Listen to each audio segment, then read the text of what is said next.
Krishna, Krishna Krishna, Hare Hare, Hare Rama, Rama Rama, Hare Hare.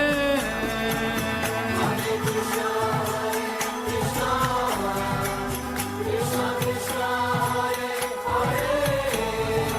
Hare Rama, Rama Rama, Hare Hare. Hare Krishna, Krishna Krishna Krishna, Hare Hare, Hare Rama, Rama Rama, Hare Hare. Hare Krishna,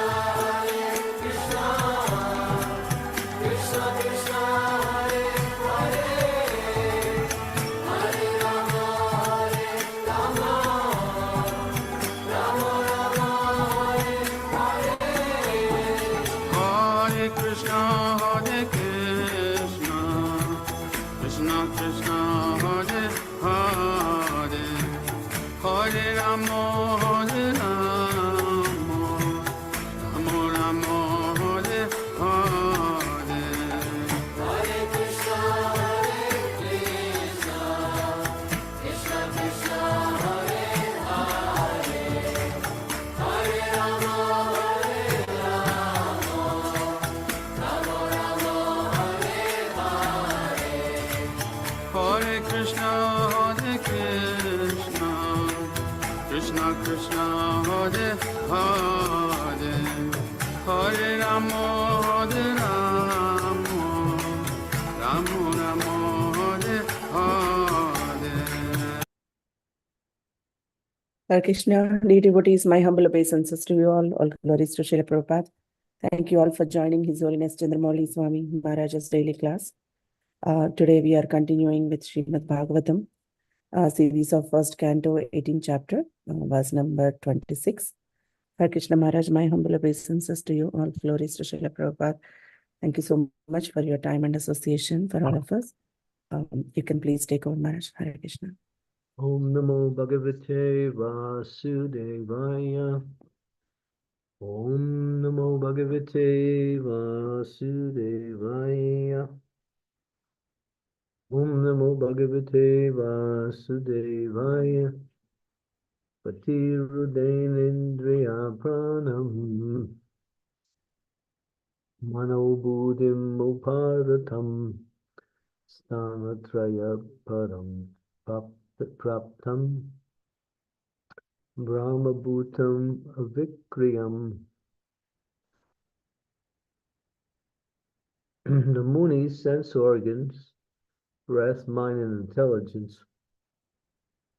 were all restrained from material activities, and he was situated in a trance apart from the three: wakefulness, dream, and unconsciousness, having achieved a transcendental position, quality equal with the Supreme Absolute. It appears that the Muni in whose hermitage the king entered was in yoga trance. The transcendental position is three processes, namely the process of Gyan, or theoretical knowledge, transcendence, the process of yoga, or factual realization by trance, by manipulation of the physiological and psychological functions of the body, and the most approved process of bhakti yoga, or the engagement of the senses in devotional service to the Lord. In the Bhagavad Gita also we have the information of the gradual development of perception from matter to a living entity. Our material mind and body develop from the living entity, the soul, and being influenced by the three qualities of matter, we forget our real identity. The Jnana process theoretically speculates about the reality of the soul, but Bhakti Yoga factually engages the spiritual soul in activities. The perception of matter is transcended to still subtle states of the senses. The senses are transcended to the subtler mind, and then to breathing activities, and gradually to intelligence. Beyond the intelligence, the living soul is realized by the mechanical activities of the yoga system. Or practice of meditation, restraining the senses, regulating the breathing system, and applying intelligence to rise to the transcendental position. This trance stops all material activities of the body. The king saw that the Muni in that position.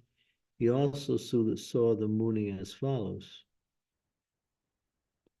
Is that it? I can't see any more. Yeah, yes, it is it. Okay. Omagyan Timidandasya Gina Jana Salakaya. Chaksun Militam Yena Tasmai Shri Gurave Namaha. Nama Om Vishnu Padaya Krishna Prasnaya Bhutale. Srimakti Bhakti Vedanta Swami Niti Namine. Namaste Saraswati Deve Gaudavani Pacharine. Nirvisisa Sunyavadi Pasyatya Desatarine. Vanchakalpa Tarubhischa. Vipa Sindhu Pevacha. Titaram Pavanebhyo. Vaishnavebhyo Namaho Namaha. Jai Shri Krishna. Chaitanya Prabhu Nityananda. Sri Advaita Gadadhar Srivasadi Gaur Bhaktivinoda. Hare Krishna, Krishna Krishna, Hare Hare. Hare Rama, Rama Rama, Hare Hare. So Maharaj Pariksit has come into the hermitage of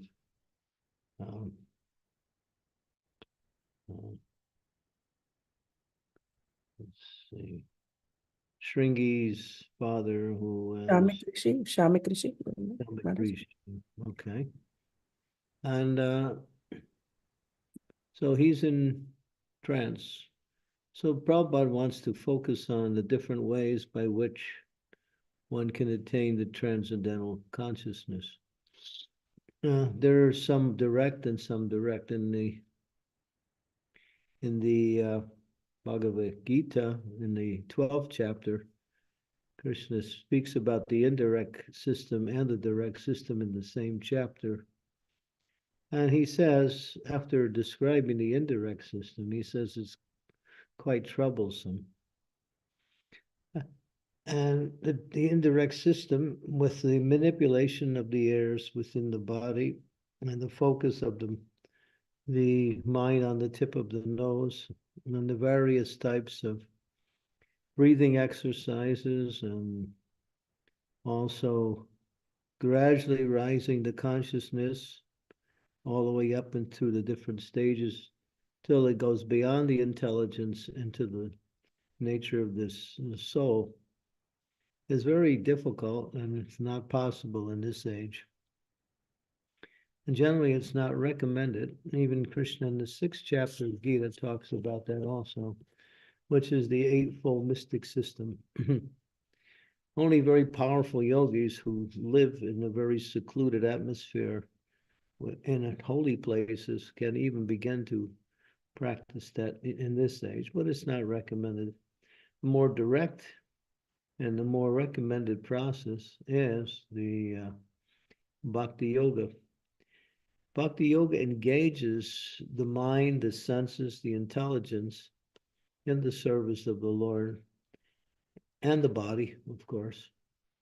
And that way the soul becomes energized and connected through the process of spiritual activities that are given according to the spiritual master's direction.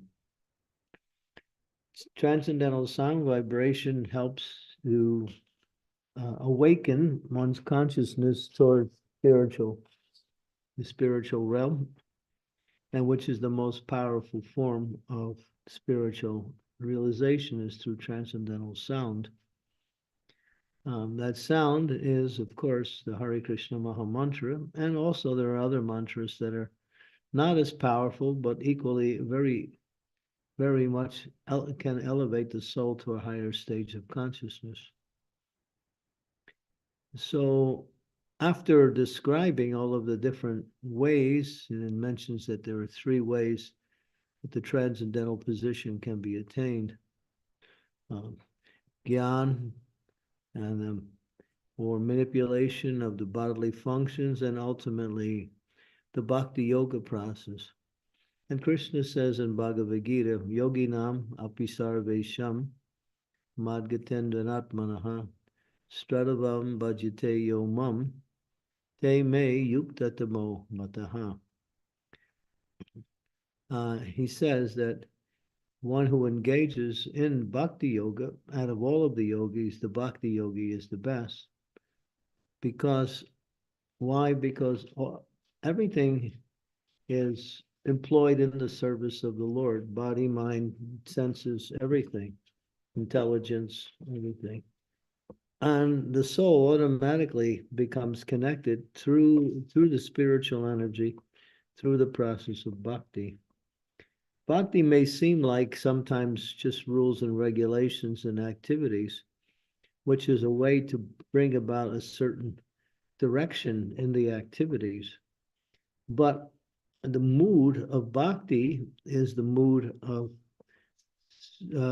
performing the activities with a desire to connect with the Lord through that activity.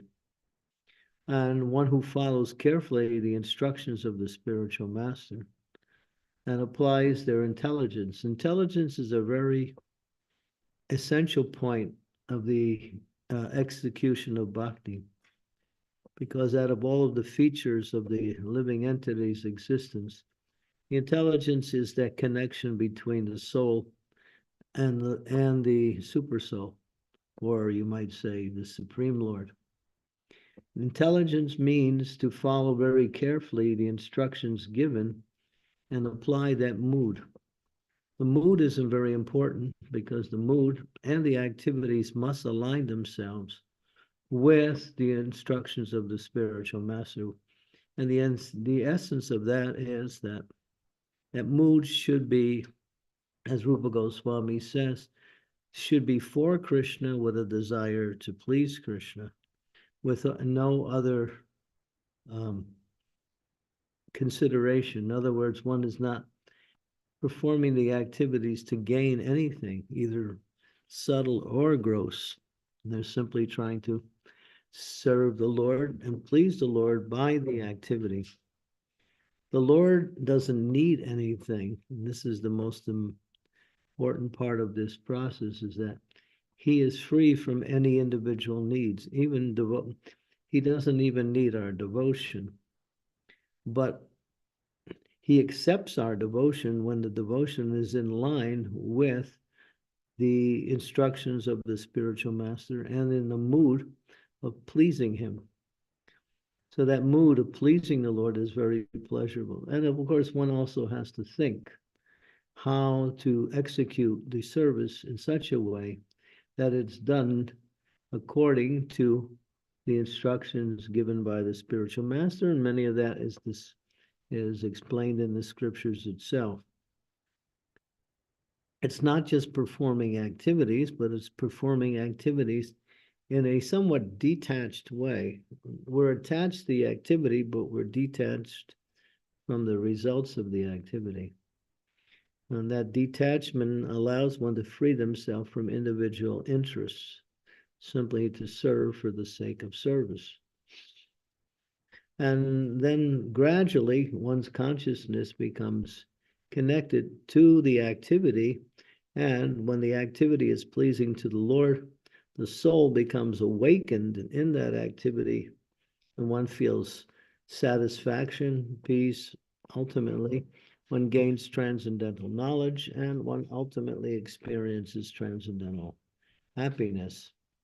These are all some of the characteristics of the process of devotional service.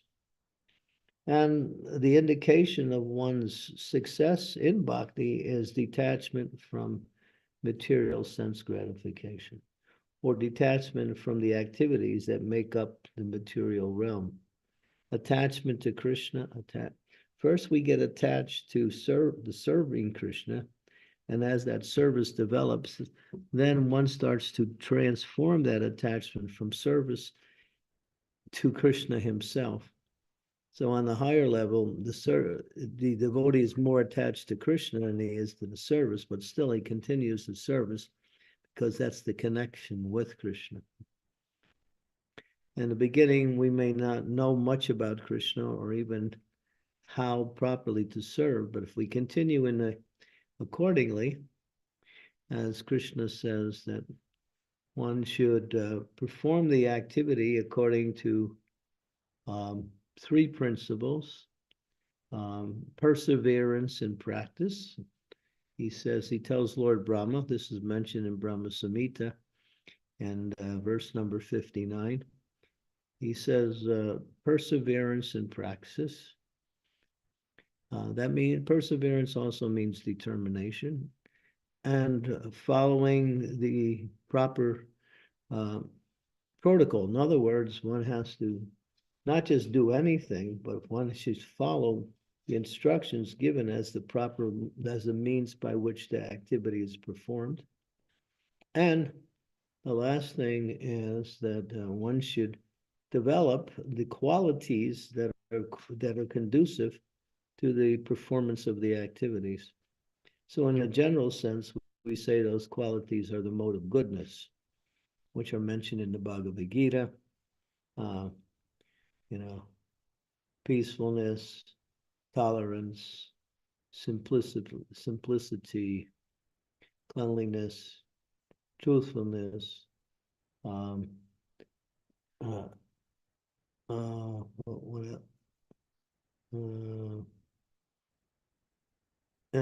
knowledge and vigyan, transcendental knowledge, and realization of transcendental knowledge also. All of these things are ingredients of the mode of goodness that brings the consciousness to the proper mood and proper execution of the activities in devotional service.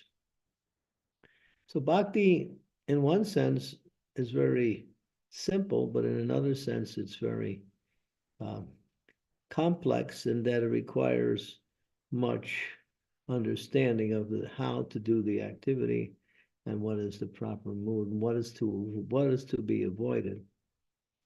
What we see in today's society of devotees is devotees are very keen to learn what to do, but they're not so aware of what to avoid. And this is one of the features of surrender. Surrender contains anukulena and pratikul. So in the Nectar of Devotion, it describes the activities of bhakti that are favorable and the activities of bhakti that are unfavorable, or even the mood that is unfavorable. So all of these things, devotees gradually learn these things and apply these things in the execution of their day-to-day activities. It's more than just getting things done. It's about developing the proper consciousness in the activities and then offering that activity as a service to the Lord for the pleasure of the Lord. The Lord he's pleased when the devotees are trying to please him. So if we make an effort to try to please him by very carefully executing the activities in the proper mood, then that is very pleasing. And of course, the recommended process is to think of Krishna. In the beginning, it may be very difficult to think of Krishna and perform activities, but as one practices and one develops knowledge of Krishna through hearing about Krishna, glorifying Krishna, then Krishna becomes more and more a part of the devotee's consciousness. And then we practice more and more thinking of Krishna at every moment of the day. Because ultimately it says that the soul can never be, what we say, away from Krishna. The soul is always conscious of Krishna. But the mind interferes with that connection and obscures that consciousness, and then we forget Krishna, or we can't understand what we should be doing or not doing. But if we remember Krishna, an easiest way to remember Krishna is to chant his name. And so we can chant, and it's not that we only chant on beads.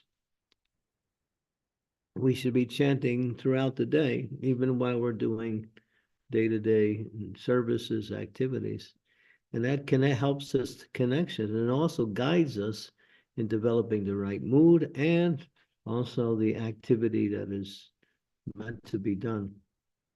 As Prabhupada would say, Krishna will remind the devotee what they're supposed to be doing if the devotee takes shelter of Krishna by remembering Krishna. So Krishna is there in the heart, as he says, Sarvasya Chaham Riddhisani Fisto, Mata Smirti Agyanam Apohanam Cha. That he is remembrance, he is forgetfulness, and he is also transcendental knowledge. All these things are coming from him directly through the super soul, which is in the heart of all living beings. Like that. So here, this doesn't talk about too much about this pastime here in this particular, what is transpiring here. Go down the page a little bit. It says the king saw the Muni in that position, and he also saw the Muni as follows. So we'll hear in the upcoming verses what Maharaj Parikshit was thinking when he came into the hermitage of Shamikrish. Okay, so we can stop there and open it up for discussion. Hare Krishna Maharaj, thank you so much for the class.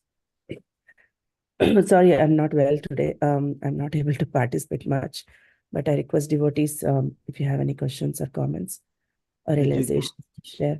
Did you get sick traveling back? Yes, a little bit tiredness, Maharaj. And our flight got delayed in Chicago. So, yeah. Yeah, we got a few other similar reports of devotees who are still trying to recover. Yeah. Last night. Transcendentally happy, but physically Yes, Maharaj. not happy.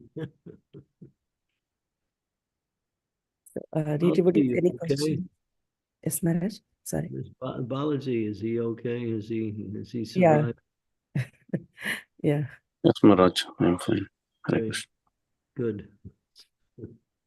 All right, we'll open it up for discussions.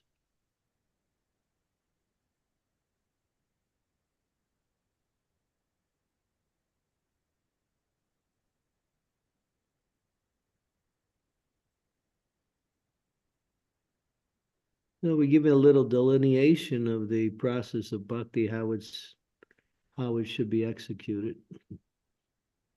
Bhakti is subtle, but although it takes its form on the gross level also. Bhakti is internal, it manifests itself externally. Yeah. Radha Vinodini Mataji, you have a question? Hare Krishna Guru Maharaj, please accept my humble obeisances. All glories to Srila Prabhupada and all glories to you. You mentioned in the end of the class that devotees are more likely to follow or learn what to do, but not so much what we should avoid. And could you elaborate a little bit this topic? What we are not so enthusiastic to avoid? What is this problem? Well, the scriptures give us both the vidis, which are the things to do, and nishedas, which are the things to avoid. So we should hear from the spiritual master and from the shastras what are those things. Nectar devotion is the science of bhakti in a more, what we call, summarized form. So many of those nishedas, things to avoid, are mentioned in nectar devotion, especially in chapter 10, I think, in the activities of devotional service. Some of the things that we somehow or other don't properly execute, or maybe some of the activities in the temple. The things that we should avoid is we should avoid. This will be a discussion that we're going to do in the seminar coming up in Detroit this 4th of July weekend for those who would like to attend. And some of the activities are, for instance, talking, it's called Prajalpa. And there's about 9 different types of Prajalpa. There's 9 different ways you can speak nonsense. So how many ways do we actually know? There's 22 different ways by which we can engage in sense gratification. That's mentioned in that. So all of these are, we have to hear, and we also have to take time to read so we get more information on what to avoid. Not everything is there up front. You have to hear. When you hear regularly and you read, you'll learn more and more about what are the things to avoid. Just like performing devotional service with no understanding of why you're doing it. They're just doing the activity. That's all. There should be a focus and a goal, a desired goal in the activities also. Or just acting independently and performing activities the way we want to do it, not according to how it's been given to us by the spiritual master and by the acharyas. There's rules and regulations for grihastas. There's rules and regulations for the brahmacharis, sannyasis. There's slight differences in some of the rules. They don't always apply to both categories, so we should know that also. That's mentioned also. If we're working hard in order to get something on the mundane level, that is wasting time. That is called prayasa. Prayasa means over-endeavoring for mundane things that are not necessary.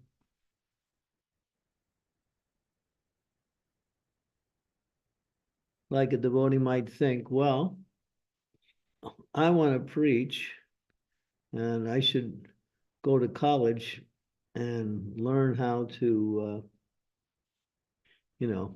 I should sharpen my intelligence by going to a university, or I have to study other books outside of Krishna consciousness to learn some of the things I need to do on a practical level. But if you hear regularly and you read the books, you'll find, as Srila Prabhupada said, in Srimad Bhagavatam, all knowledge is given, not only from the process of execution of devotional service, but all of the major sciences there, archaeology is there, language is there, teaching proper pronunciation, everything is there in the system. In other words, the spiritual knowledge is complete. It's not that we have to add material knowledge to it to make it complete. Even there's some devotees who don't have material knowledge, but they're very much advanced in spiritual life. And there's devotees who consider that their material qualifications are one of the qualifications for advancement. In other words, if they're expert at doing material things, they may think that that is a qualification for advancement, which is it's not. It may be helpful in doing things, but the qualification for advancement is the desire to please the Lord and to purify your heart through the process of Shravanam, Kirtanam. Thank you. It's really very interesting what you said, because sometimes it's so tempting for devotees to that it may be an excuse that, oh, I check out this and this such and such material contents because my preaching will be more effective like this. And I remember one occasion I was there when one movie was used for a preaching event that how to say, it attracted people, non-devotees. But I remember that in the end of the class, I heard that one of the devotees said that, oh yeah, maybe I should watch again this movie because I forgot this and this thing. So it may be very dangerous for us to be attracted also, what we try to use just to attract the crowd. Yeah, or if we think by perfecting material activities, that is the qualification for spiritual. I mean, there's devotees who come who are quite intelligent from the material perspective, and they have many knowledge of many different subjects. That may be, you can use that in devotional service, but that is not a qualification that pleases Krishna. Krishna doesn't say anything about that. Krishna says what pleases him is that devotional service is haitukiya priyata. It's not motivated by any material desire, or it's not interrupted by material activities.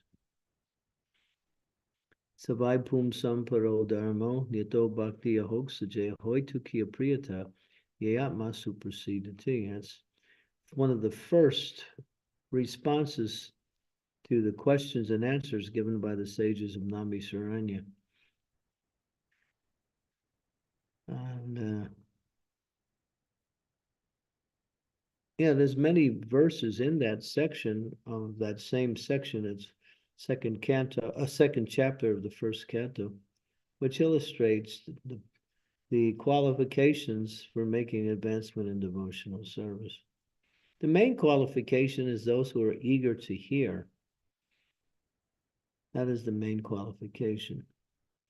One who is eager to hear will also be able to understand things and ask proper questions for further clarification. And also, one who's eager to hear will be able to chant nicely also. Because hearing is the foundation by which chanting develops. Hearing Shastra, hearing from the words of the spiritual master. It's really interesting what you said, because somehow I remember once when I gave class about that how attractive hearing is, and there were two senior devotees who said something which I still couldn't properly digest. They said that for many of the devotees, reading is, for example, a struggle, that they are not so much attracted, and sometimes we have to do it by forcing ourselves with intelligence. And I know that based on our nature, some of the devotees are more attracted to reading and hearing, and some don't. But still, I had this feeling that we can make it in a way that hearing should be attractive for everyone, because it's transcendental, and this is the nature. So can you say something about this? Because it was really confusing for me that senior devotees, even two of them, had this. Yeah, they're right. They're actually right. Sometimes you have to just force yourself to hear. And that means you should, when the mind wanders, you bring it back to what is being said or what is being read. The mind will wander, and that's the problem. Even when we're chanting, the mind goes to different thoughts, and we miss the sound vibration, although we're still chanting. We have to bring it back to that sound, and then all of a sudden we're connected again. The connection not fully broken, but it's not fully there either. It's just like It's just like when you're on a conversation on a cell phone and the connection gets broken, then you see reconnecting, and then it comes back, and then after a few seconds it breaks again. So when the continuous connection really really awakens the soul's nature.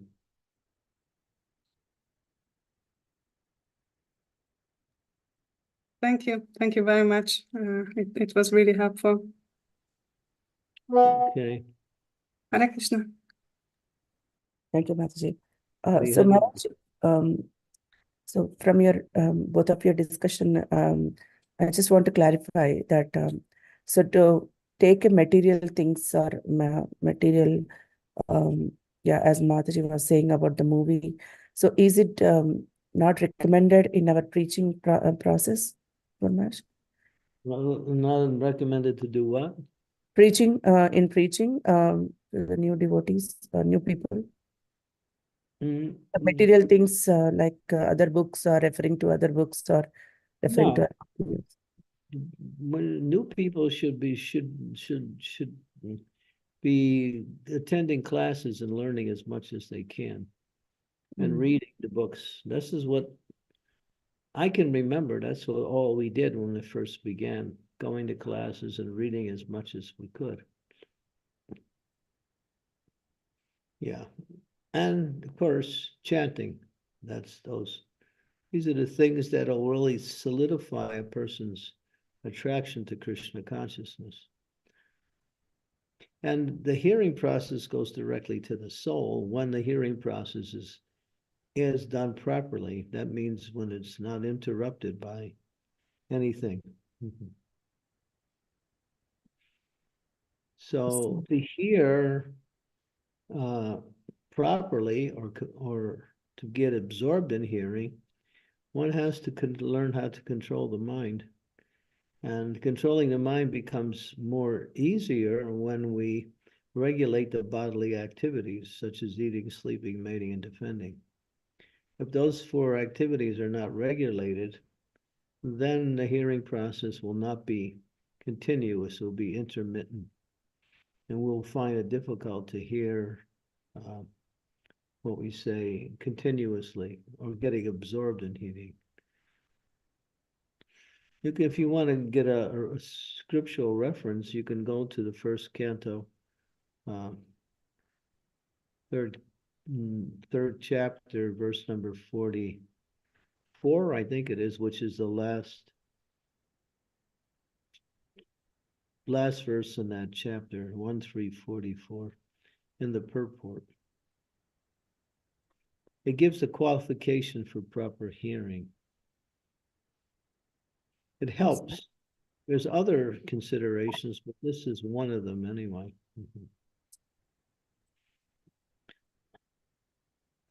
1-3-44 in the purport.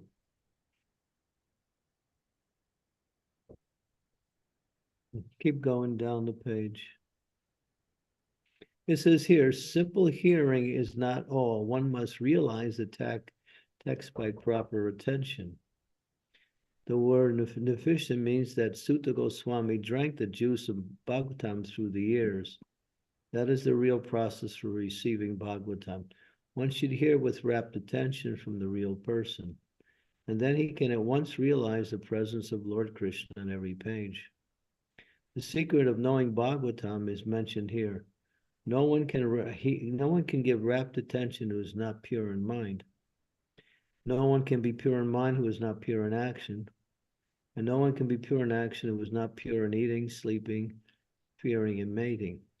But somehow or other, if one hears with rapt attention from the right person, at the very beginning, one can assuredly see Lord Sri Krishna in person in the pages of the Bhagavatam. Now here's the formula it's given. Hear with rapt attention, but purify your consciousness through regulating your activities on the material level, eating, sleeping, fearing, and mating.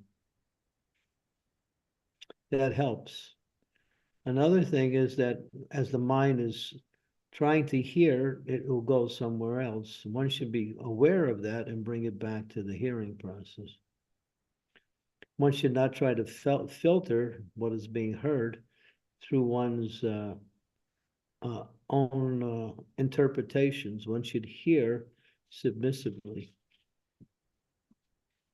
So the science of hearing is very much important because, especially in this age, we don't really hear. Even when people talk to us, we're more eager to talk than we are to listen. I noticed that people are so eager to speak, but they're not good at listening. And if those who are not good at listening will never be able to really develop in their Krishna consciousness. The tendency is the tongue is so difficult to control. All we want to do is speak. We don't want to hear so much because we think our speaking is the real communication. Therefore, we say God has given us 2 ears and 1 tongue. So he's letting us know that the hearing is more important than speaking. And hearing is a prelude for proper speech, or what we say beneficial speech. So yeah, we have to learn how to hear. And one of the reasons why we can't hear properly is because we're surrounded by a lot of sound vibrations that are unpleasant. So the mind, in order to defend itself from those sound vibrations, shuts down the hearing process so we don't become disturbed by that. But then when it comes to the real sound, we're still somewhat shut down because we're in the defense mood in the process of hearing rather than the receptive mood.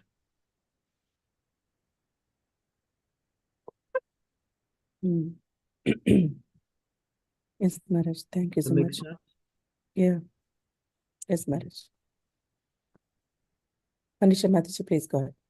Yeah, we have to you got to actually learn how to hear. We don't know how to hear. Yes. We think we're hearing, but Mm. we're actually just getting something. We're not really going into the essence of hearing.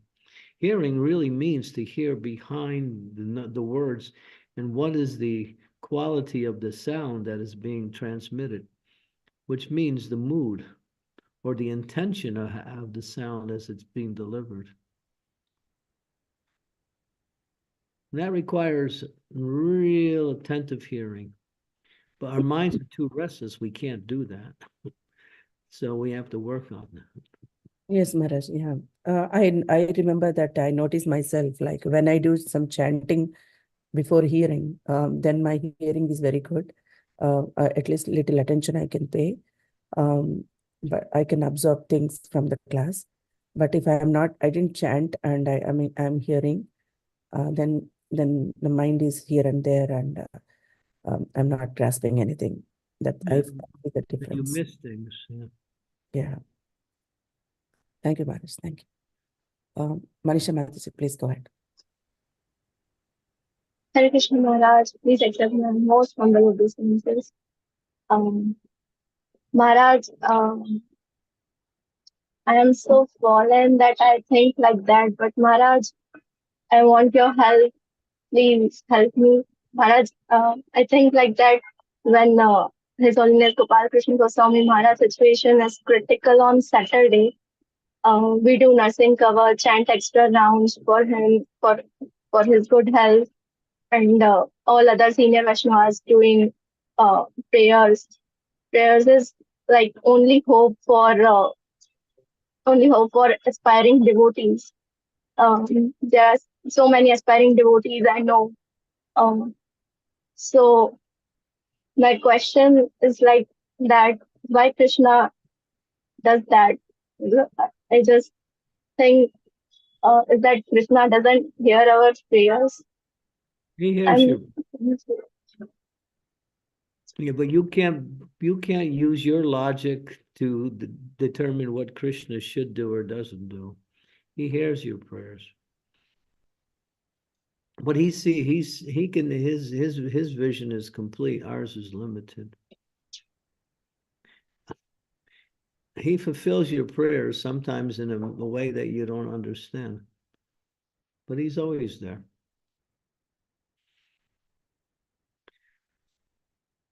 People try to judge God, and therefore they always make a mistake, because nobody can understand the mind of God and how he does things.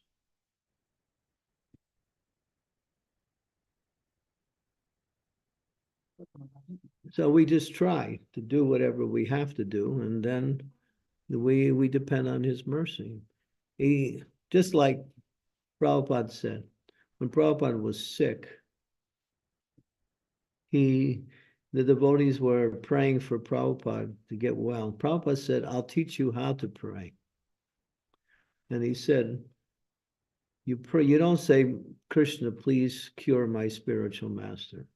You say, "My dear Lord, if you so desire, please cure my spiritual master." You leave it up to him. We can't order God through our prayers. It's not the program. He knows exactly what to do. He's perfect.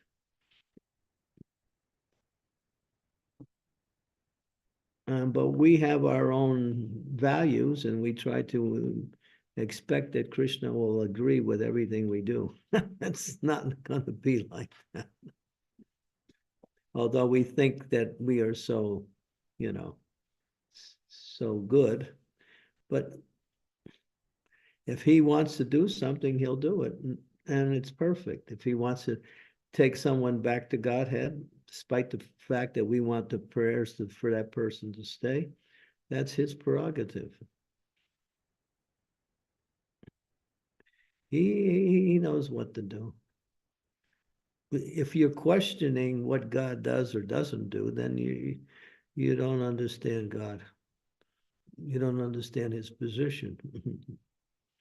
He's all-knowing. He knows past, present, and future. And he's all good at the same time. Whatever he does is for the benefit of everyone. We have our values, and we think this is good and this is not good, or this is what we want and this is what we don't want. But we can't say that God's going to have the same, protocol as we do. It's not like that. If they then we would be as good as God,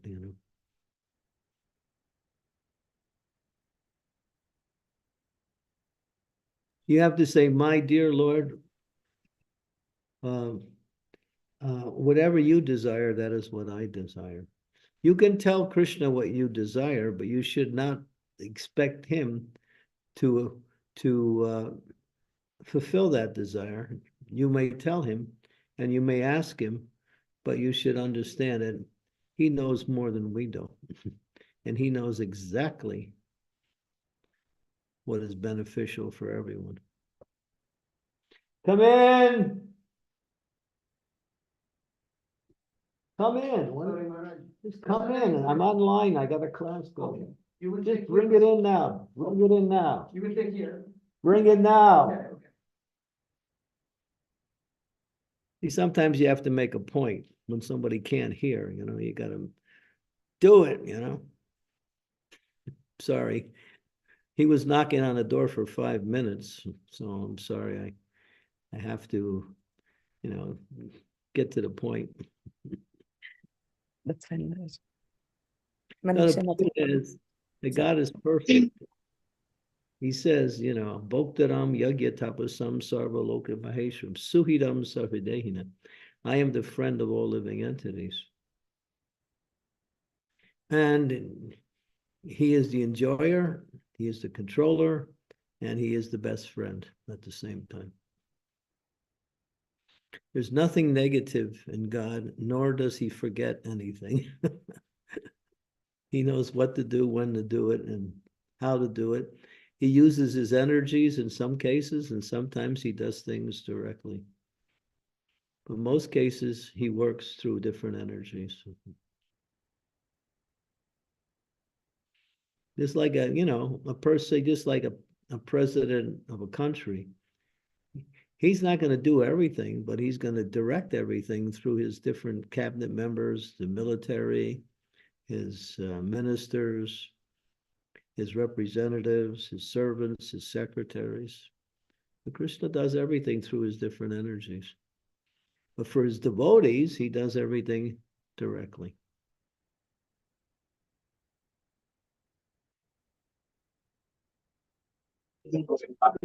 Yes, Maharaj. Thank you so much. Thank you.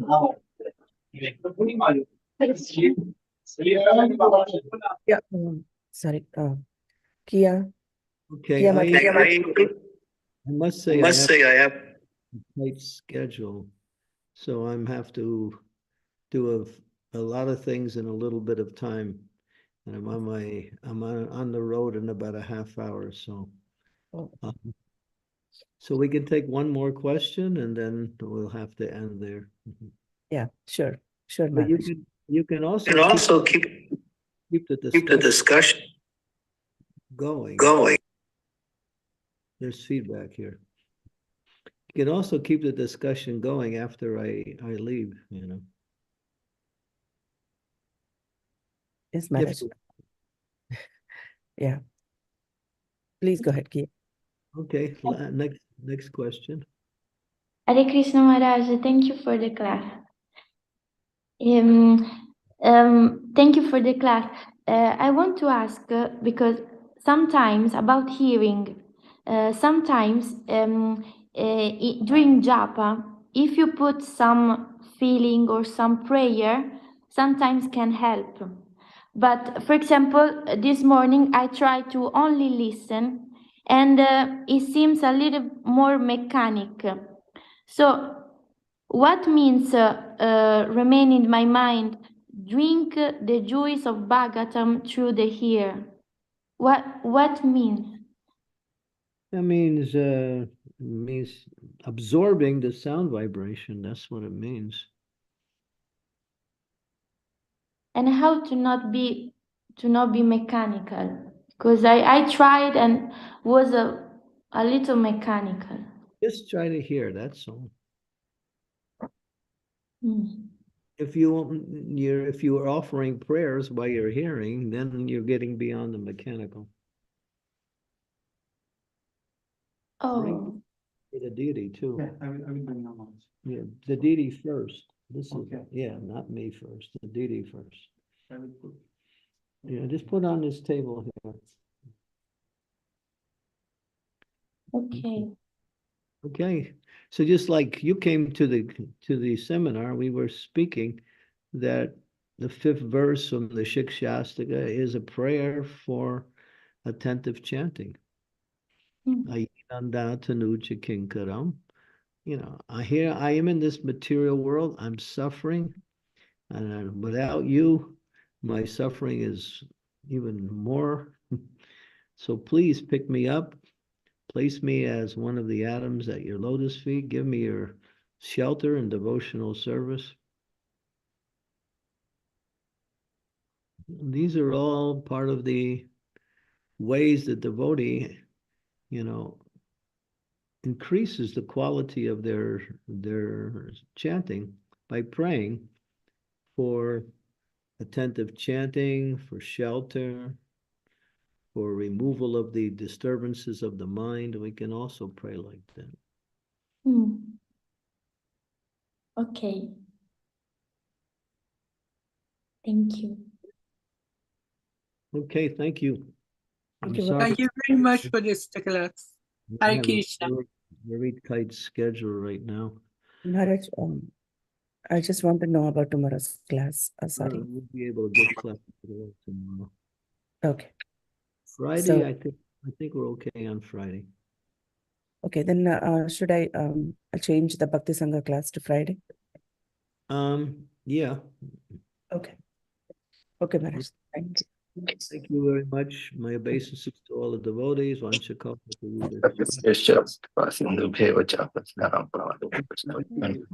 Ishvarayo namaho namaha Gaur Bhakta Vrinda ki jai. Jai. Jai Shri Prabhupada ki jai. Jai. Jai. Jai. Thank you, Guru Thank Maharaj. Hare Hare Krishna. Hare Krishna. Thank you, everyone.